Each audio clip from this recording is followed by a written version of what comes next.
Alors, bonjour à tous. Aujourd'hui, suite du cours sur HTML. Dans la partie précédente, on a vu le texte en HTML. Maintenant, on va voir les liens et les images. Tout d'abord, on va commencer par retirer le contenu que l'on a mis dans le body dans la dernière partie. Ensuite, on va mettre une balise lien. Donc, pour faire une balise lien, on fait un A. Et le A, ça se comporte à peu près comme une balise texte. Donc, c'est-à-dire qu'on peut mettre du texte à l'intérieur. Donc, imaginons, on va mettre bonjour. Et quand on va sur le navigateur, on a un bonjour. Maintenant, pour transformer ce bonjour en lien, on va devoir mettre un attribut à la balise.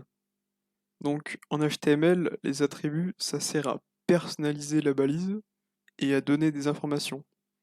Donc, par exemple, pour spécifier le lien, ici, on va donner l'attribut href, et dans cet attribut href, on va renseigner par exemple le site de YouTube.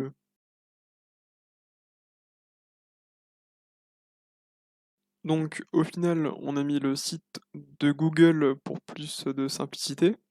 Donc quand on va voir dans le navigateur, déjà on remarque que quand on met un href, c'est-à-dire une destination, on a notre balise A qui change d'aperçu. Donc déjà on a une barre en dessous du texte et le texte se transforme en bleu.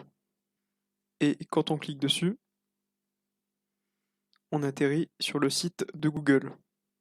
Mais maintenant, le problème, c'est que le site de Google s'ouvre dans le même onglet que notre site. Donc, pour empêcher ça, on peut mettre l'attribut target à notre balise. Et on va lui mettre tiré du bas blank.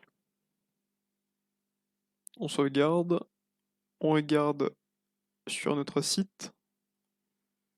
Et on voit bien que le site de Google s'ouvre dans un autre onglet. Maintenant, on va aussi apprendre à se servir de la balise A pour aller vers un autre fichier HTML. Donc, on va créer un nouveau fichier. Donc, on va mettre page.html. Donc là, pour une question de rapidité, on va pas refaire toute la structure. On va juste mettre page affichée. Donc, après avoir fait notre page, on retourne sur le index. On retire la destination dans le href et on remplace par page.html. On retire le target blank, donc on veut que ça reste sur le même onglet. Et voilà, on a bien notre page.html qui est affichée. On a bien le message que l'on a mis. Donc maintenant, on va voir les chemins. Donc pour partir de la racine du fichier, on met une barre. Et par exemple, si je crée un dossier HTML et que je crée dedans un fichier html.html, pour accéder à ce fichier, juste à faire slash, donc je pars de l'origine de mon dossier, html et html.html. Dans le navigateur, on retourne dans l'index, on va sur bonjour, on a bien la page html.html qui s'affiche. Maintenant, dans cette page html.html, on va refaire un lien et on va vouloir que ce lien nous emmène vers une page qui est dans le même dossier HTML. Donc on va faire un fichier même dossier .html. On revient sur la page html.html. Par exemple, le message du lien, ça va être même dossier. Et dans le href, on n'a pas besoin de partir de l'origine. On peut partir seulement du dossier. Donc on fait un point pour partir du dossier slash. Et voilà, on est encore dans le dossier. Donc on sauvegarde et on va voir dans le navigateur. Voilà, on a le lien même dossier et on atterrit sur notre page même dossier. Ensuite, si on veut aller sur une page qui n'est pas dans le même dossier mais dans le dossier d'avant, on a juste à faire point, point, slash, et voilà, on a le dossier qui précède notre dossier HTML. Donc on peut retourner dans l'index. On va voir dans le navigateur, et on est bien retourné dans l'index. Donc on a vu que l'on peut naviguer dans nos fichiers, mais on peut naviguer aussi dans la même page. Donc par exemple, dans l'index, si je fais plein de retours à la ligne,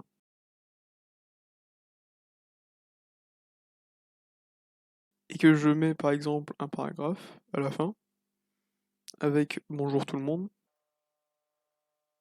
voilà, je l'ai en pied de page. Et maintenant, si je veux accéder directement au bonjour tout le monde, j'ai juste à lui mettre comme attribut un ID. Donc on met l'attribut ID, c'est l'identifiant de la balise. Donc l'identifiant, il est unique pour chaque balise. Donc si je donne comme identifiant bonjour à notre balise P, je ne pourrais pas donner l'identifiant bonjour à notre balise A. Et donc si je veux faire un lien vers notre balise P, juste à faire dans le href un hashtag, donc c'est le sélecteur pour l'ID, bonjour. Et donc quand je clique sur le lien, ça m'emmène vers bonjour tout le monde. Donc maintenant, pour les images, on va supprimer tout ce qu'on a mis dans le body du index et on va aussi supprimer notre dossier HTML et notre page.html. Donc vous pouvez remarquer aussi que j'ai mis un dossier image avec dedans un fichier d'image. Et donc pour afficher mon image dans le index.html, on va devoir faire une balise img. Et donc cette image, on va devoir lui renseigner sa source. Donc on met l'attribut src égale, entre guillemets, slash image, slash image.jpg. Donc on sauvegarde et on regarde sur le navigateur. Et voilà, on a notre image qui s'affiche. Maintenant, si on a problème de chargement de l'image, donc quand l'image ne se charge pas sur la page, on peut renseigner l'attribut alt. Donc par exemple, on va mettre montagne. Et par exemple, si je renseigne un chemin faux, par exemple, je vais mettre montagne.jpg. Donc le fichier montagne.jpg n'existe pas, donc ça renvoie une erreur.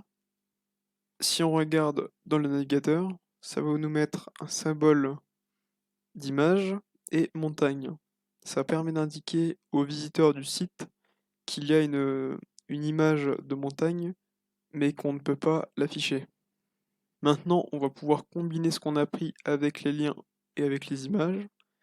Donc, on va créer une image qui va faire un lien. Donc, c'est simple, on retire la balise image, on fait un A. Comme href, on va mettre le site de Google.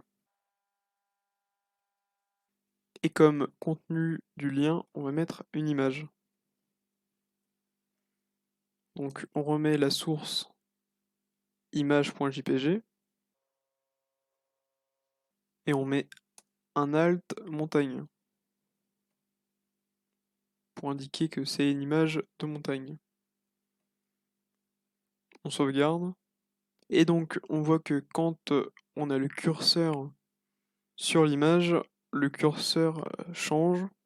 Donc on a une main avec un doigt levé pour indiquer qu'on peut cliquer sur l'élément. Et donc si on clique, ça va vers google.com. Donc, c'est tout pour les images et les liens. Dans la prochaine partie du cours HTML, on va voir les conteneurs en HTML. À la prochaine partie.